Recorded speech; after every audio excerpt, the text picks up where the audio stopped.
Tornei meu jugo sobre vós e aprendei de mim, que sou manso e humilde de coração. Aleluia, aleluia, aleluia. O Senhor esteja convosco. Proclamação do Evangelho de Jesus Cristo segundo Lucas. Aconteceu que num dia de sábado Jesus foi comer na casa de um dos chefes dos fariseus e eles o observavam.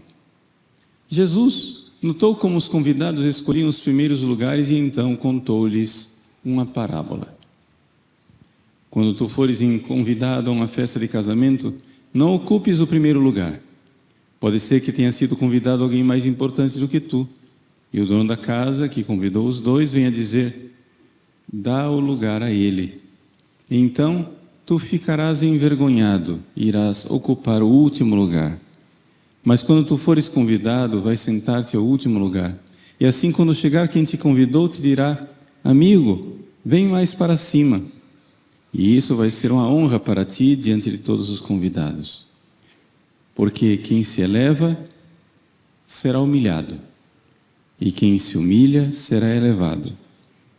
E disse também a quem o tinha convidado: quando tu deres um almoço ou um jantar, não convides teus amigos, nem teus irmãos, nem teus parentes, nem teus vizinhos ricos, pois esses poderiam também convidar-te e isso já seria a tua recompensa.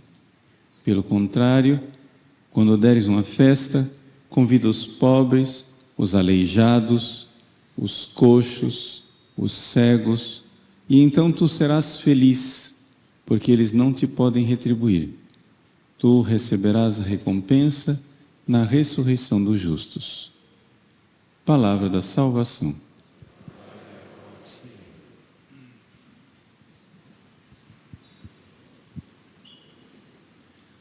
Meus queridos irmãos e irmãs, o Evangelho de hoje nos apresenta a humildade, que é o verdadeiro tempero com o qual nós podemos realizar a caridade. Vamos explicar. Primeiro, Jesus conta uma parábola para nos ensinar a humildade e arremata essa parábola com uma frase que diz tudo. Quem se eleva será humilhado e quem se humilha será elevado. Aqui nós vemos claramente a dinâmica de Deus. Vejam, na antiguidade, antes de Jesus vir a esse mundo, entre os gregos, entre os romanos, a humildade não estava na lista das virtudes. Ninguém considerava a humildade uma virtude. Humildade é uma coisa desprezível. Isso não é virtude. Virtude é a pessoa, né, ser altiva, ter alta estima de si mesmo, se considerar digna. No entanto, Deus, o próprio Deus, veio a esse mundo. E como nos diz o segundo capítulo de Filipenses, ele, embora fosse Deus, não se apegou ociosamente a essa sua igualdade, mas esvaziou-se a si mesmo e se humilhou. Humiliavit semet ipsum. Deus se fez homem num ato de infinita humildade. E por que ele fez isso? Que loucura foi essa de Deus querer viver a nossa vida? Sim, loucura. Porque, imaginem, se alguém dissesse para você: olha, é o seguinte, a sua vocação agora é você se transformar em minhoca. E você vai, como minhoca, morrer para salvar, sei lá, as bactérias que vão se alimentar da sua carne. Qualquer um diria: isso é louco. Uma minhoca para salvar bactérias, mas não vale a pena. Não vale a pena eu fazer isso. Aquele negócio lá não vale nada. Pois bem, se nós disséssemos assim, que a humanidade inteira, os 7 bilhões de homens e mulheres que estão nesse planeta, todos nós deveríamos dar a nossa vida para salvar uma barata, nós acharíamos isso uma loucura. Evidente que 7 bilhões de pessoas valem mais do que uma barata. Mas nós não ficamos escandalizados quando nós dizemos que Deus deu a vida dele para nos salvar. Gente, Deus é muito mais do que 7 bilhões de pessoas. Nós deveríamos sentir uma vertigem diante da loucura de Deus, mas é uma loucura de amor.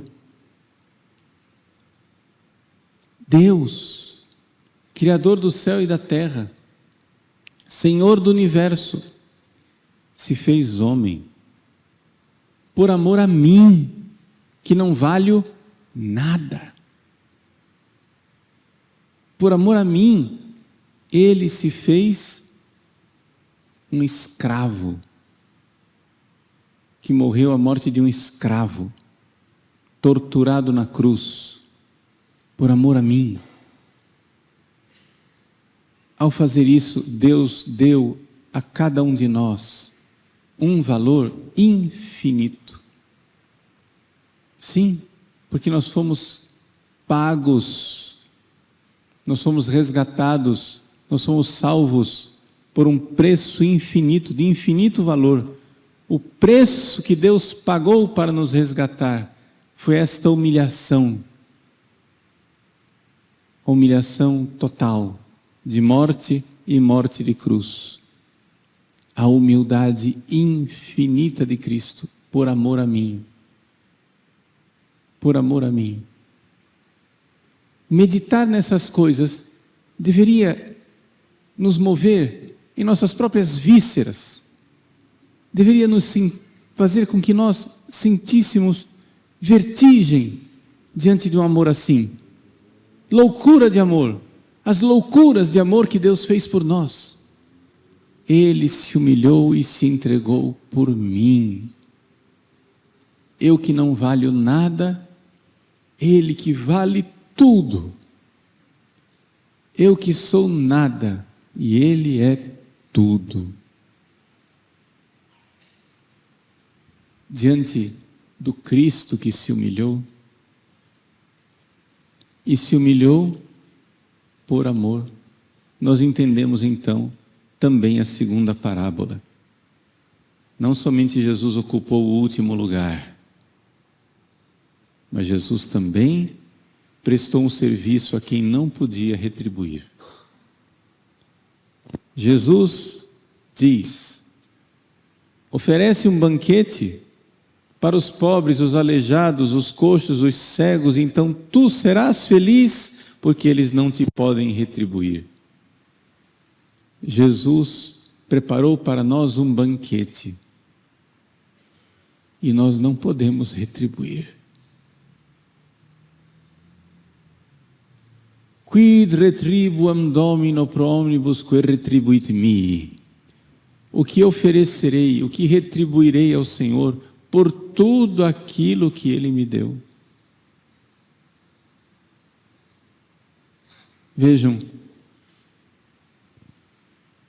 a humildade infinita de quem ocupa o último lugar, o lugar de servo, o lugar de escravo, mas faz isso por amor, sabendo que nós nunca poderemos retribuir. Que maravilha! Diante desta luz de Cristo, nós entendemos o Evangelho. Medite sobre isso. É essa luz que ilumina o Evangelho de hoje. É a luz que sai da cruz de Cristo. Eis aí o homem virtuoso. E o Senhor vai dizer assim: sim, Padre, entendi, mas tão distante de mim? Bom, mas vamos entender a coisa mais profundamente. Vejam,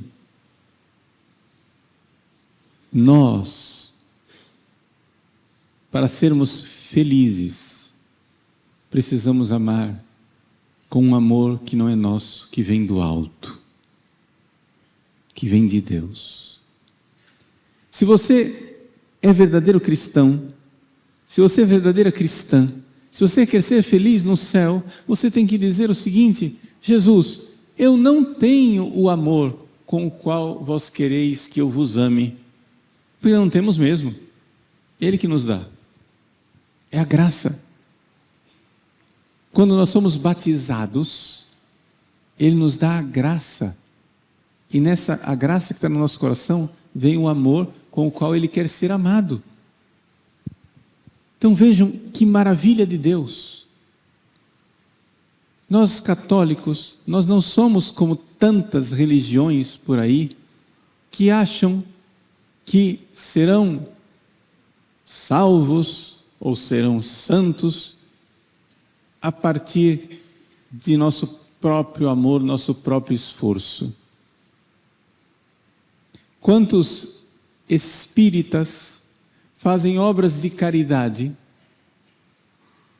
pensando exatamente que com este amor humano, essa compaixão humana, com que eles amam o próximo, eles irão alcançar, não o céu, mas um estágio superior de salvação. Vão subir no estágio superior de salvação. Não estou duvidando que muitos deles creem nisso de boa vontade. Realmente creem e fazem, né, essas obras de filantropia para com o próximo de boa vontade. Mas acontece que qualquer um que tentar amar os outros vai chegar a um ponto do casamento de Caná da Galileia, em que Nossa Senhora vai olhar para a pessoa, dizer para Jesus: eles não têm mais vinho. Qualquer um que tente amar a vida inteira, experimente você, com suas forças, amar seu marido, amar sua esposa, só, com sua própria força. O vinho vai acabar. Mãe, pai, tente amar seus filhos com suas próprias forças, a vida inteira. Um dia o vinho acaba.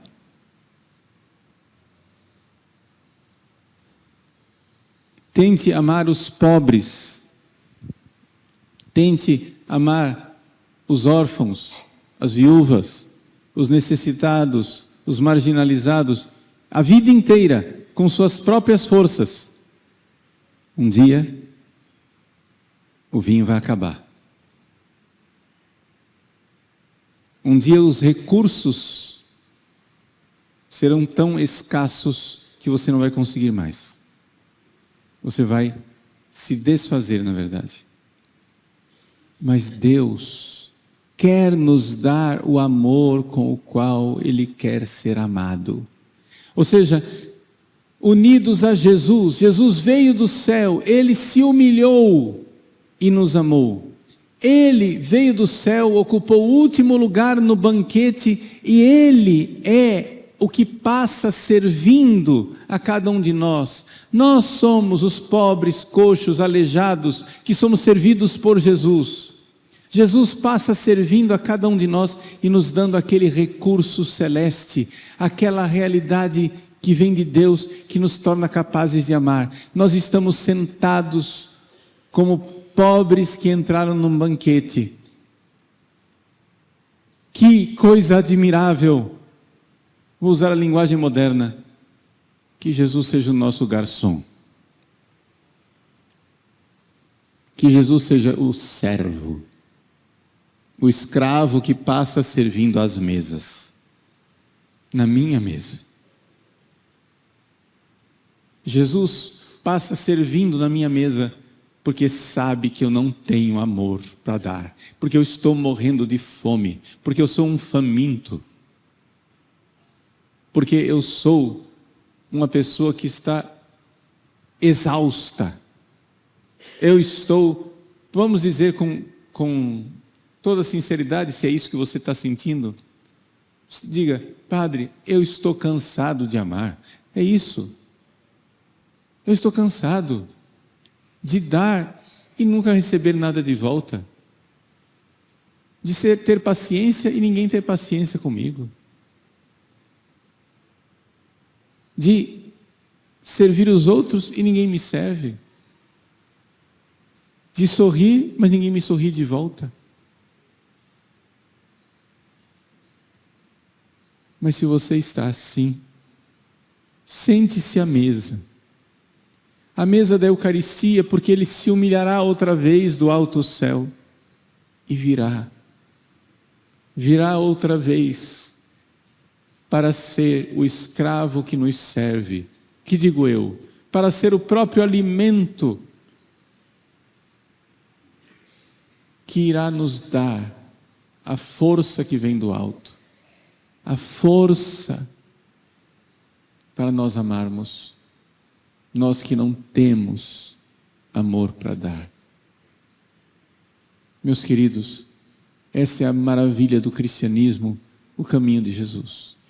E aí então, uma vez entendendo isso, faz sentido nós tirarmos lições morais do Evangelho de hoje.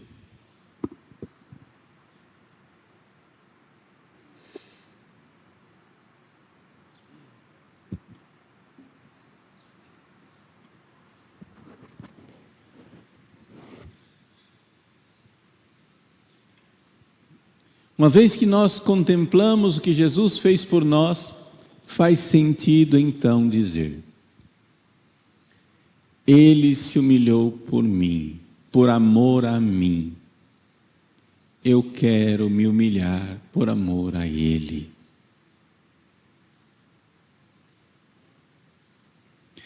Quando Satanás teve notícia da humilhação que Deus faria por amor dos seres humanos, Satanás se ensoberbeceu.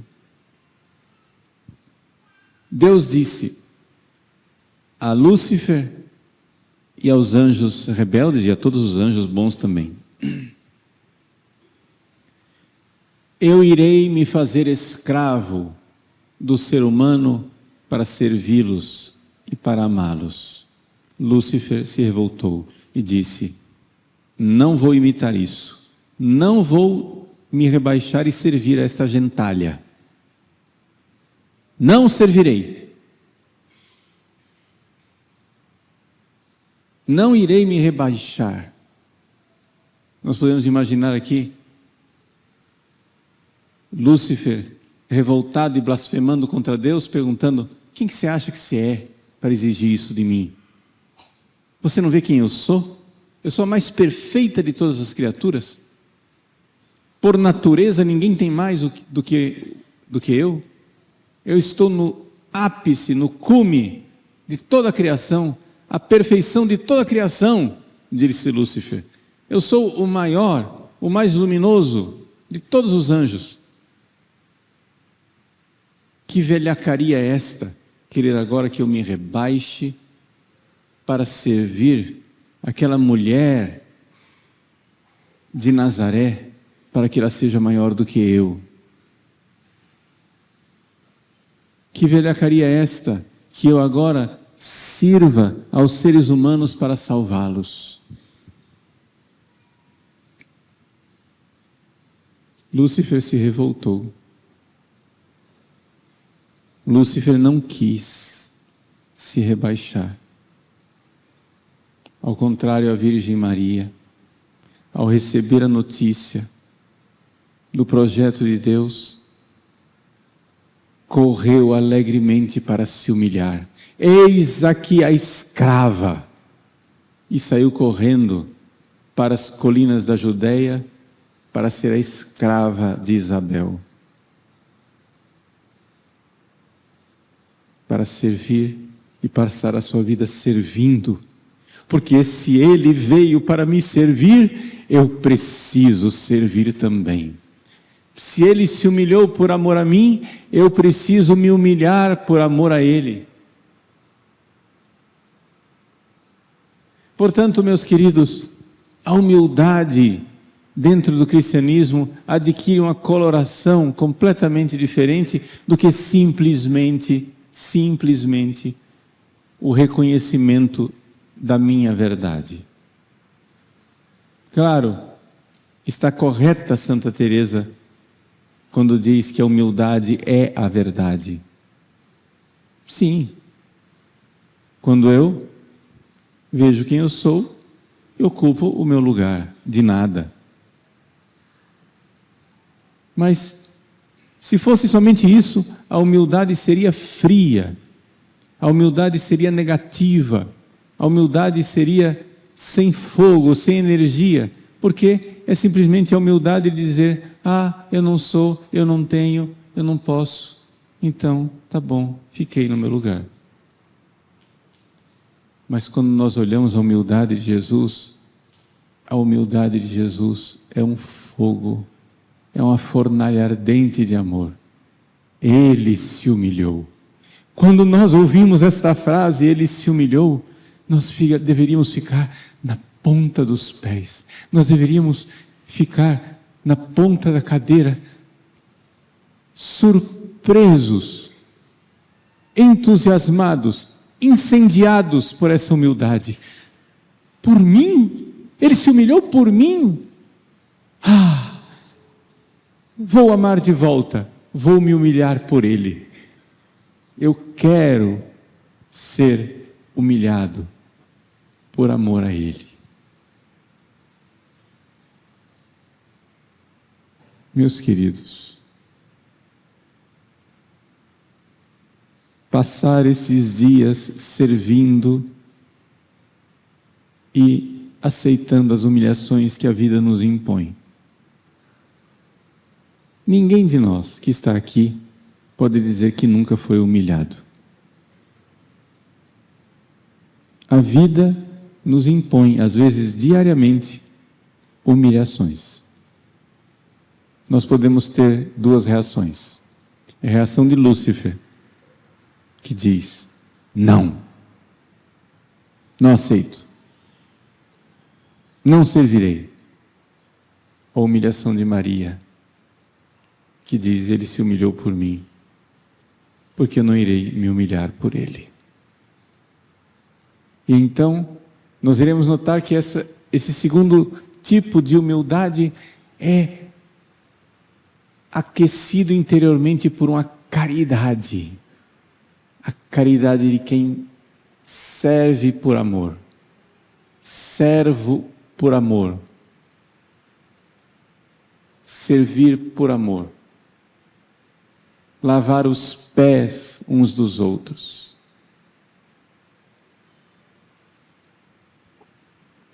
Um dia, São Filipe Neri, que viveu no século XVI, época do descobrimento do Brasil, logo depois do descobrimento do Brasil, ele nasceu em 1515. Ele era padre lá em Roma e já era um padre já experimentado, conhecido na cidade, embora ele fosse muito humilde, muito escondido, ele já tinha fama de santo. Ele fazia de tudo para esconder essa sua santidade.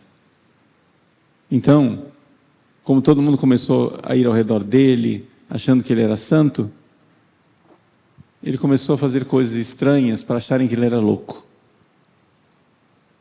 Vestia a batina pelo avesso, saía de casa, ao invés de calçar sapatos, colocava um tamanco, não é? E para que todo mundo dissesse, não, é louco, não é santo. Mas o Papa, bispo de Roma, sabia que ele era santo. E um dia chamou, Padre Felipe, venha cá. Eu quero que você me faça um favor.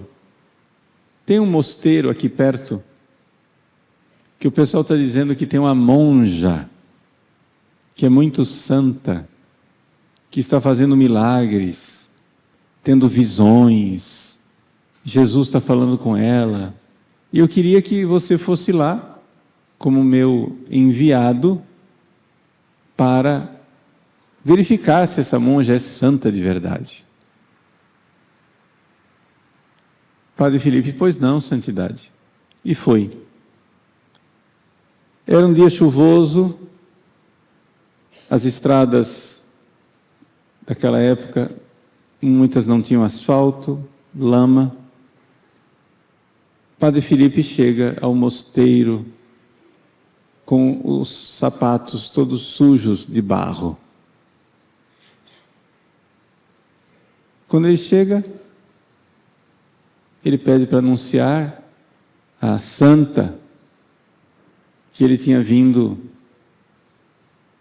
que o Papa tinha enviado ele ali para falar com ela. A santa veio toda, né, enlevada. E disse, pois não, padre. Irmã, eu queria falar com a senhora, mas antes de falar com a senhora, olha como estão meus sapatos sujos de lama. A senhora não podia limpar para mim?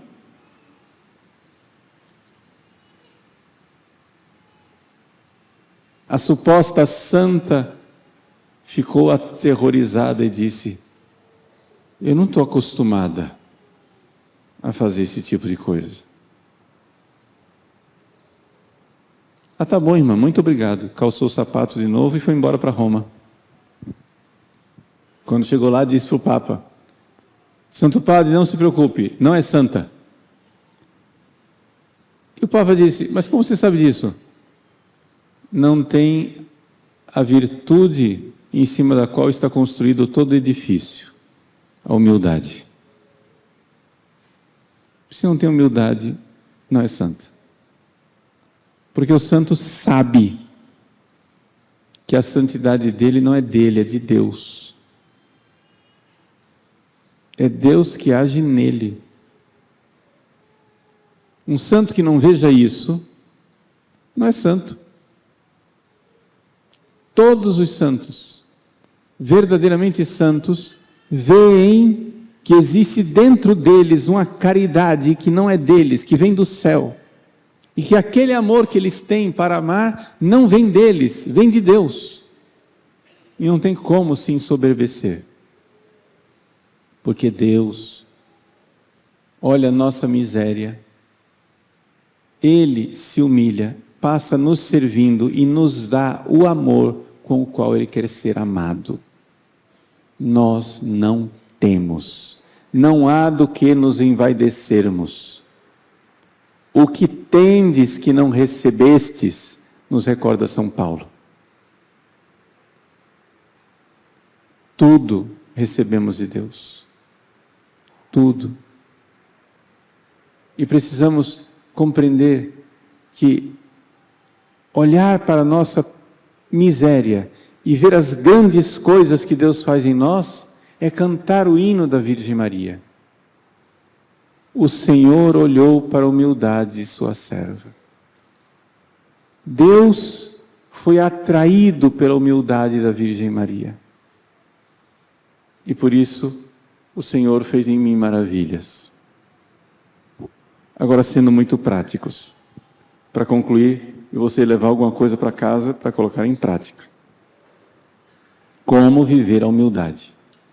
Bom, a primeira coisa, nos alimentar dessa fornalha de amor, que é a humildade de Cristo, que nos serviu, que nos amou, né? Que passa a mesa nos servindo, morreu por nós, humilhado na cruz. Mas a segunda coisa, bem prática, então isso, se alimentar disso quer dizer meditar isso constantemente. E querer ser humilde como ele para amá-lo de volta. Uma humildade motivada pela caridade, pelo amor, que quer retribuir. A segunda coisa, porém, é uma coisa bem prática, que é o seguinte: não tentem se humilhar na frente dos outros. Vai virar vaidade. A humildade é uma virtude que, embora ela possa se manifestar em atos, é uma virtude secreta. Você se humilha diante de Deus. Não diga para os outros: eu sou um pobre miserável, eu sou o pior dos pecadores, eu não valho nada, eu não sou nada, eu sou esterco. Você faz isso? Isso é um ato de vaidade. Você está se vangloriando da sua suposta humildade. Dá para enxergar isso? Agora, se você, bico calado diante dos outros, se humilha diante de Deus, bom, com Deus não tem máscara. Com Deus não tem teatro. Quando você diz para Jesus: Jesus, eu não presto, Ele sabe que é verdade.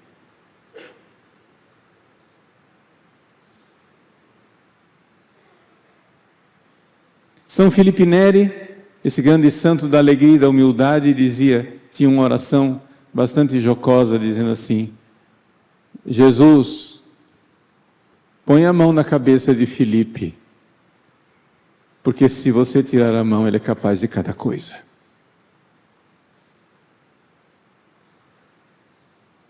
Põe a mão na cabeça de Filipe. Entendeu? Jesus, põe a mão na cabeça do Paulo Ricardo. Porque se vós tirardes a mão, ele vai fazer cada coisa. Cada coisa. Saber que tudo o que nós fazemos, se nós hoje estamos em estado de graça, nós devemos isso à pura bondade do Deus humilde que se fez homem para nos servir e passar a mesa servindo a nós, que não podemos em nada retribuir. Então, é isso que nós precisamos fazer e viver constantemente, alegres de por Ele nos humilharmos, alegres de receber humilhações que retribuem a Ele. Então, essa alegria de ser pequenos e de tudo receber deve ser para nós fonte de profunda comunhão com Cristo. Só o Espírito Santo, unindo nosso coração ao coração de Cristo, nossa alma à alma de Cristo, é capaz de nos dar esta qualidade de humildade que é o tempero da caridade. Essa caridade escondida, essa caridade que serve, essa caridade que faz sem querer receber de volta, porque já recebemos tudo daquele que tudo nos deu.